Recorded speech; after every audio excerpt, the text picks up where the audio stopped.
याद है लोग इल्ज़ामात लगा रहे हैं आज आप मुझ पे। जी सर। मुझे कोई नई बात बताइए। वाकई कौन साहब हैं, किस चीज़ की, कैसा इल्ज़ाम, मतलब कोई उन्हें क्या मतलब बता दीजिए। याद है लोग इल्ज़ामात लगा रहे हैं आज आप मुझ पे। जी सर। मुझे कोई नई बात बताइए। मतलब आज बहुत बड़ा इल्ज़ाम था वो। अच्छा, क्या इल्ज़ाम लग गया? रियासती ओहदेदार की जानिब बताएं। कि जी इलेक्शन मैनिपुलेट हुए हैं और अच्छा। उसमें चीफ इलेक्शन कमिश्नर और चीफ जस्टिस पाकिस्तान का बड़ा किरदार है। अच्छा, मेरा किरदार मैं एक हद तक तो है कि इलेक्शन करवाने में, अगर आप समझते हैं, अगर कोई इलेक्शन नहीं चाह रहा था तो वो तो दूसरी बात है।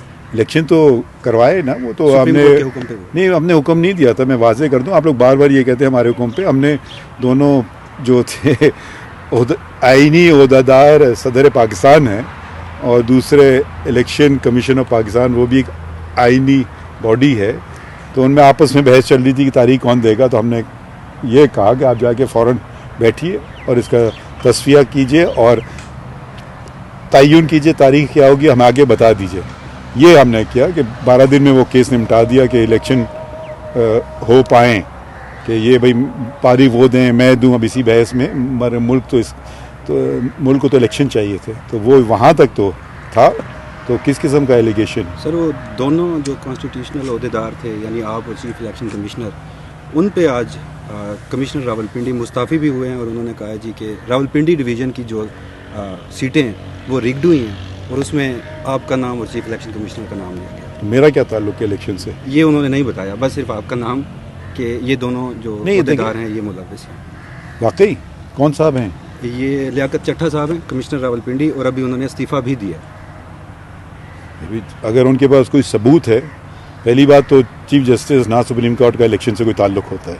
आइन में मेरे ख्याल में आठवां आइन का जो हिस्सा है वो चीफ इलेक्शन कमिश्नर और इलेक्शन कमीशन के मुताबिक है। इलेक्शन करवाना उनकी जिम्मेदारी है, इलेक्शन कमीशन ऑफ पाकिस्तान की। हमारे पास तो कभी कभी इलेक्शन पिटिशन्स आती हैं, उनका हम फैसला करते रहते हैं। कभी कि मुझे अभी भी बहुत सारी की कि जी मुझे डिस्क्वालीफाई कर दिया, या उसका मुखालिफ आता है कि इसको लड़ने ना दिया जाए। ऐसे इलेक्शन के केसेस तो हमने काफ़ी किए, ना सिर्फ मैंने बल्कि हमारे कोलीग्स ने भी। बेंचेस लगी थी और ये हमने हुक्म दिया था कि जल्द से जल्द जितने इलेक्शन के मैटर्स हैं जल्द से जल्द लगाओ, और सारे हमने निपटा लिए जहाँ तक मुझे पता है, क्योंकि रोज़ाना इतने फाइलिंग होती है पता भी नहीं होता। अच्छा सर, एक और आखिरी सवाल है। अब जिस तरह बातचीत चल रही है, मंडे को एक केस भी लगा हुआ है कि इंतखाबात में धांधली के हवाले से, और वो आपकी अदालत में ही लगा हुआ है। तो जैसे आज ये इल्ज़ामात आए हैं, तो क्या चीफ कमिश्नर जो अब मुस्ताफ़ी हो चुके हैं उन्हें बुलाकर शवाहिद मांगे जाएंगे? ये पहली बात तो, मैं जो केस लगे हुए उनके मुतालिक मैं बात नहीं करता हूँ। जो केस फैसले हो जाते हैं वो फिर पब्लिक प्रॉपर्टी बन जाती है, उस पर आप भी राय दे सकते हैं, कोई भी राय देने का हक है। अगर कोई केस आप बता रहे हैं कि लगा हुआ है पीर को, तो आप आके सुन लीजिएगा क्या होता है उसमें, मुझे नहीं पता। मैं तो अभी तो मैं दूसरे काम कर रहा था, अभी मैं लिख रहा था वो 62(1)(f) का जो फैसला था, जिस पर हमने शॉर्ट ऑर्डर तो इशू कर दिया था, तो डिटेल रीजंस के लिए आज आया हुआ था। मगर क्योंकि ये इधर काम हो रहा है, इनको ज़रा मैं देख रहा हूँ कि ठीक जल्दी हो जाए, क्योंकि कोशिश कर रहे थे कि जैसे इन्होंने बताया 23 मार्च एक बहुत ही सिग्निफिकेंट दिन है पाकिस्तान की तारीख़ में, तो कोशिश यही रहती है कि काम हम करें जल्दी से जल्दी। तो बात ये कि चीफ जस्टिस ऑफ पाकिस्तान पे इल्ज़ाम लगाए हैं, तो एज ए चीफ जस्टिस मतलब वजाहत करती है किस चीज़ की, कैसा इल्ज़ाम, मतलब कोई उन्हें क्या मतलब बता दीजिए।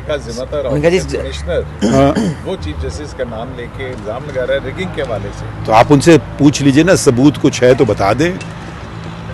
मतलब ये बहुत, अगर ऐसा इल्ज़ाम है, देखें मेरी ज़ात को आप एक तरफ छोड़ दीजिए, मगर पाकिस्तान में इदारे हैं, इदारों को तबाह ना करें मज़ीद।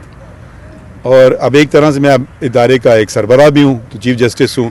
तो अगर आप ऐसे इल्ज़ाम लगा दें बेबुनियाद, ना उसमें कुछ ज़रा सी भी सदाकत हो, ना ज़रा सी कोई सच्चाई हो, ना कोई सबूत पेश करें, भैया आप कुछ भी इल्ज़ाम लगा सकते हैं। कल मुझ पर कोई चोरी का इल्ज़ाम लगा दें, कोई कत्ल का इल्ज़ाम लगा दें, भैया इल्ज़ाम लगाना आपका हक़ है, तो मगर साथ साथ वो फ़राइज़ भी दे दीजिए, तो कुछ सबूत भी पेश कर दे ना।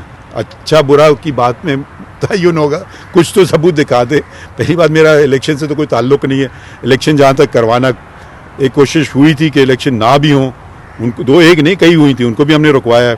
मैं छुट्टी का दिन था, 16 दिसंबर थी, जब मैं मुल्क से बाहर जा रहा था। हमारी छोटी सी छुट्टी होती है, तो वो उसी वक्त हमने नोटिस लिया, करवाया, इलेक्शन कमीशन को बुलाया कि भाई ये कैसे हो रहा है। वो भी कोशिश अगर हुई थी किसी की कि इलेक्शन ना हो पाए, उसको भी हमने नाकाम बनाया। तो इल्ज़ाम लगाना तो बहुत आसान है, इल्ज़ाम को साबित करना, साबित तो भी बड़ी बात है, कुछ शवाहिद तो दे दें, मगर ऐसी फिर मुनासिब बात नहीं है। अगर कोई ब्यूरोक्रेट ऐसी बात करे तो वो क्या कह रहे हैं कि उन्होंने खुद धांधली की है। उनका जी चीफ जस्टिस और सिकंदर सुल्तान राजा साहब जिम्मेदार हैं इस पर। सर कोई कंटेम्प्ट का नोटिस होगा, एक इदारे को मलाइन करना, इदारे के सरबराह को मलाइन करना? नहीं, पहले मुझे पता नहीं कि मैं फितरी तौर पे मैं कंटेम्प्ट के ख़िलाफ़ हूँ, क्योंकि देखिए एक ये ज़ात की बात नहीं, इदारे की बात है। अगर आप इदारों को तबाह करना चाहते हैं पाकिस्तान में, तो